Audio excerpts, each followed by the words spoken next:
Hey, what up everybody, this is Ppv Results coming to you, trying to make this review as fast as I can, because it is 31-30 in the 49ers game, and I want to get this review up before that game is over, so we're down to the nitty-gritty.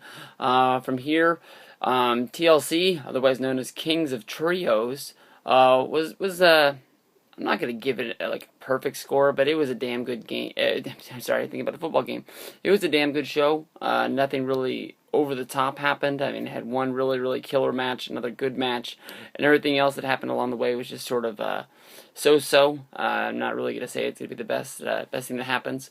The show kicked off with the tables match to be the #1 contenders for the tags titles.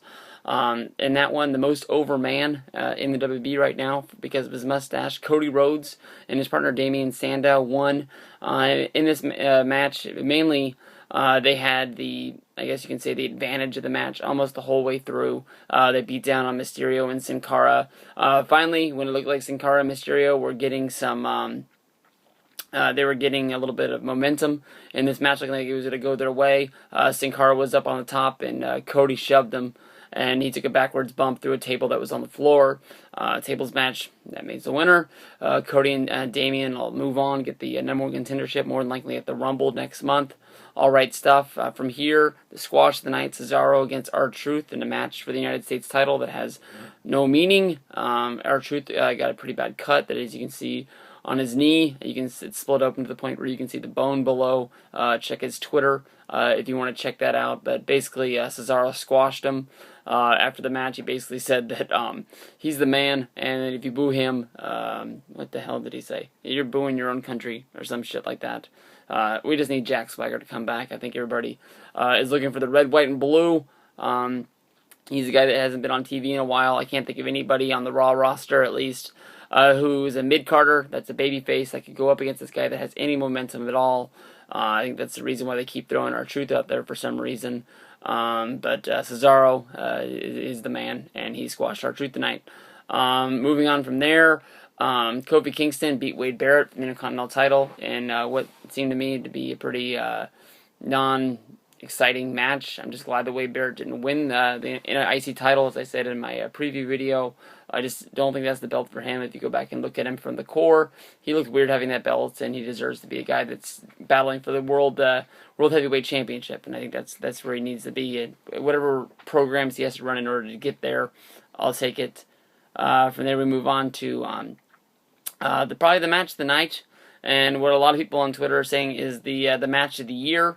You had Daniel Bryant, Kane, known as Team Hell No, going up against, I guess they were teaming with Ryback, going up against the Shield in the first Kings of Trios match. This was a TLC match, and this was almost 30 minutes of excitement. From the time the bell rang, these guys beat the holy hell out of each other, and everybody looked good. The Shield basically took out every member of the face team one at a time. Ryback went through the Spanish announce table. Kane went through the barricade. Daniel Bryant went through some tables. Every once in a while, a DVD becomes the DVD of the year that everybody must have. I think that this match might be... I'm not going to say it's like 5 stars, like Meltzer gave it, but I'm saying that I think a lot of people are going to buy this TLC DVD mostly for this match, and I think people are going to buy this up like Money in the Bank 2011. I think this is the match that a lot of people are going to want to have to watch over and over again, because it's going to be a whole lot of exciting, much like Extreme Rules was this year, with Lesnar against Cena. Damn good shit. In the pre-show of the match, Naomi won the Divas Battle Royal. If you knew Naomi was on the Divas roster on WWE, you are a bigger fan than I. Very short match. Eve Torres, the title holder for the Divas Championship, when this match started, I had no idea that she was the Divas Champion for some reason. But she pretty much just squashed her with her neckbreaker finisher, and it was over just like that. From there, we go into the Big Show versus Sheamus in the chairs match. Big Show brought out a gimmick chair that he knocked out Sheamus with. Nothing much here. Really think that this feud needs to end, and hopefully they can find somebody else for Sheamus to move on to, and then also for Big Show. I don't want to see this match for a 4th time. From there, earlier in the night, we had a big, I guess you can say, groundbreaking thing for WB. Not only earlier this year did we have The Miz turn from heel to babyface because he fought everybody on the roster. On this show, Alberto Del Rio turned face. Basically, the three-man band, three of the most over guys in the WWE for no apparent reason. Jinder Mahal, Drew McIntyre, and Heath Slater. They were out there and they started messing around with the Spanish announce guys, started roughing them up. Alberto Del Rio came out to try to make the save. He got beat down a little bit. Miz, who was doing the promo in the ring at the time, came out and he helped Del Rio. Next thing you know, that they had a 3-on-2 match. They said, hey, we'll challenge you to a trios match. Bring out your own guy. And then if you know the backstory, they're in Brooklyn for the night. So who is the guy they bring out?